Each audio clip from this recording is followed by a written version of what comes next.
Story 17 of 30 Ghost Stories by various authors. The Ghost of a Live Man. We were in the South Atlantic Ocean, in the latitude of the island of Fernando Noronha, about 40 degrees 12 minutes south, on board the bark H.G. Johnson, homeward bound from Australia. I was the only passenger, and we had safely rounded Cape Horn, with the barometer at 28 degrees 18 minutes, and yet had somehow miraculously escaped any extremely heavy gale, had light northerly and easterly winds till we reached 20 degrees, and thence the southeast trades were sending us fast on our way to the equator. I sat on deck smoking my pipe, with a glorious full moon shedding its bright pathway across the blue waters, and chatting with the first mate, a man of some 58 years of age, who had followed the sea since he was a boy. For 20 years or more he had been a mate or captain, and many and varied were the experiences he could relate. A thorough sailor and a skilful navigator, he was as honest as the day is long, had a heart as big as an ox, and was an all-around good fellow and genial companion. Some of his yarns might be taken cum grano salis, yet he always positively assured me that he was telling me the truth. An account of a voyage that he made in a whaler from the Southern Ocean to New Bedford seemed to me worthy to be repeated. He had rounded Cape Horn 6 times and the Cape of Good Hope 26 times, besides making many trips across the Western Ocean and to South American ports. I give his account as near as possible in his own words. It was in '71 that I commanded the whaler Mary Jane. We had been out from home for over 3 years, and had on board a full cargo of whale oil, besides 2,000 pounds of whalebone, which was then worth $5 per pound. I had also been fortunate enough to find in a dead whale which we came across a large quantity of ambergris, and our hearts were all very light as we began our homeward voyage, and our thoughts all tended to the hearty welcome which we should receive from wives and sweethearts when we reached our journey's end. Many a night I lay in my berth I had thought with great pleasure of the amount of money that would be coming to me from the proceeds of our voyage when we arrived in New Bedford. I calculated that I had made $12,000 as my share of the proceeds of the whalebone and oil, to say nothing of the ambergris, which I well knew would bring at least $20,000, and one half of which belonged to me. You can therefore imagine that I was well pleased with myself as we went bounding along through the southeast trades. We crossed the equator in longitude 36, and soon after took strong northeast trades, and all was going well as I could wish. We had put the ship in perfect order, painted her inside and out, and you would never have recognized her as the old whaling ship that had for 3 years been plying the Southern Ocean for whales. Never shall I forget the old bull whale that we tackled about 2 degrees to the south of Cape Horn, but that is another story, which I will give you another time. We had just lost the northeast trades and were entering the Gulf Stream. I sat in my cabin with my chart on the table before me rolled up. I had just picked our location on it, and was thinking that in a week or more I should be at home, surrounded by those near and dear to me, and relating to them the story of my great good fortune. It was always my custom to work up my latitude and longitude about 4 o'clock in the afternoon, and then after supper pick off her position on the chart, have a smoke, and perhaps just before retiring a nip of grog. And then at 8:30 o'clock, as regular as a clock, I would turn in. I am a great smoker, and this day I had been smoking all the afternoon, besides having had 2 or 3 nips. We had a dog on board whom we called Boatswain, who had been out with us all the voyage, and who was afraid of nothing. He had endeared himself to every man on board, and when Boatswain took water, something very serious was in the wind. This night as I sat in the cabin I heard a most dismal howl from Boatswain, and called out to the mate to know what was the matter with the dog. He replied that he reckoned some of the men had been teasing him, and the occurrence soon passed from my mind. Suddenly I saw someone coming down the after companionway into the cabin. I supposed at first it was the mate, and wondered that he had not first spoken to me.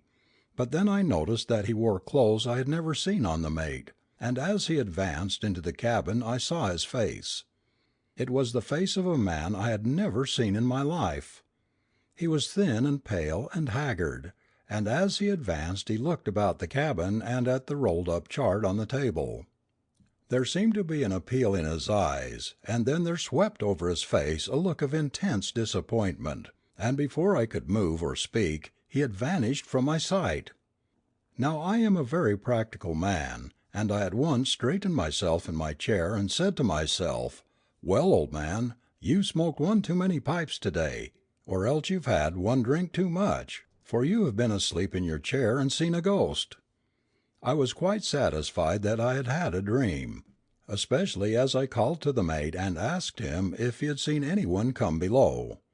He said no, that he had not left the deck for the last hour, and the man at the wheel, directly in front of the door, was sure no one had entered the cabin.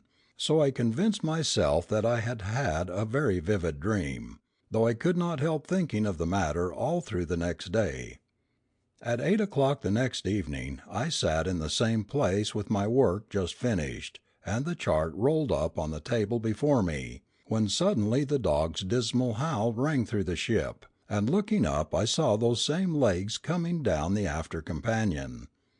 My hair fairly stood on end, and yet today surely I was wide awake. I had only smoked one pipe all day, and had not touched a drop of liquor. The same wan, emaciated figure walked into the cabin, glanced inquiringly and appealing at me, and again there spread over his face that look of utter disappointment, as if he had sought something and failed to find it, and again he disappeared. I rushed on deck to the mate and told him all I had seen the last 2 nights, but he made light of it, and assured me I had been asleep or smoking too much. He did not like to suggest that I had been drinking. Still, I could see that the thought that came into his mind was, "The old man has seen him again." I gave up trying to convince him, but requested that the next night, from 8 to 8:30, he should sit with me in the cabin. How the next day passed I cannot tell. I only know that my thoughts never left that ghostly visitant, and somehow I felt that the evening would reveal something to me and the spell be broken. I made up my mind I would speak to the thing, whatever it was, and I felt a sort of security in the presence of the mate, who was a daring fellow and feared neither man nor the devil. Neither rum nor tobacco passed my lips during the next day, and 8 o'clock found the mate and I sitting in the cabin, and this time the chart lay open on the table beside us. Just as 8 bells struck the dog's premonitory wail sounded, and looking up we both saw the figure descending the cabin stairs. We both seemed frozen to our seats, and the strange weirdness of the whole proceeding cast the same spell over the mate and me alike, and we were both unable to move or speak. Slowly the figure proceeded into the cabin and glanced around without a word, but with the same expectant look on his face. His form was even more wasted, his cheeks sunken and his eyes seemed almost out of sight, so deeply were they set in their sockets.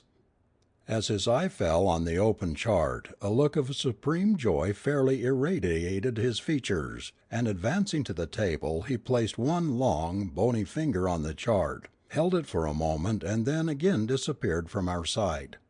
For 5 minutes after he had left us we sat speechless. Then I managed to say, "What do you think of that, Mr. Morris?" "My God, sir, I don't know. It's beyond me." Then my eyes fell on the open chart, and there where the finger had been was a tiny spot of blood, exactly on the point of longitude 63 degrees west and latitude 37 degrees north. We were then only about 50 miles distant from that position, and immediately there came to me the determination to steer the ship there, so I laid her course accordingly, and posted a lookout in the crow's nest. At 5 o'clock in the morning, just as the east began to grow gray, the lookout called out, "Boat on the lee bow." and as we came up to it we found 4 men in it, 3 dead and one with just a remnant of life left in him.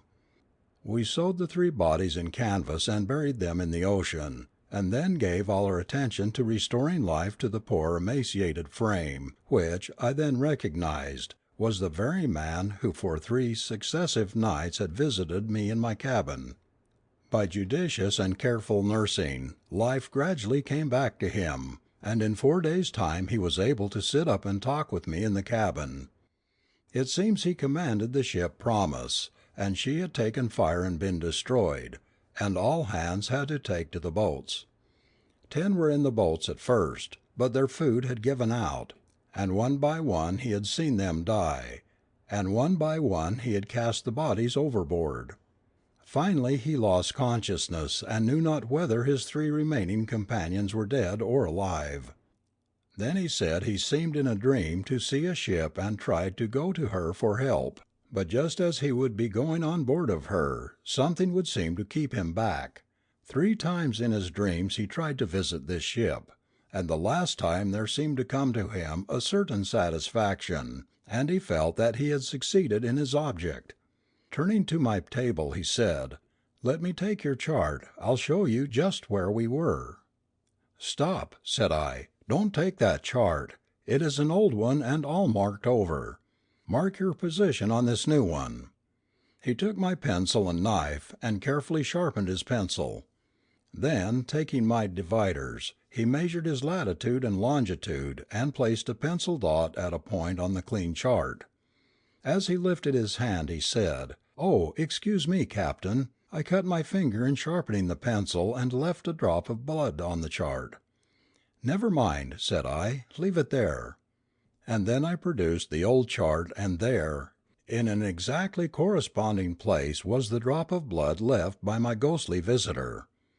Then looking steadily into my face, the mate solemnly added, "I can't explain this, sir, perhaps you can, but I can tell you on my honor it's God's own truth that I have told you."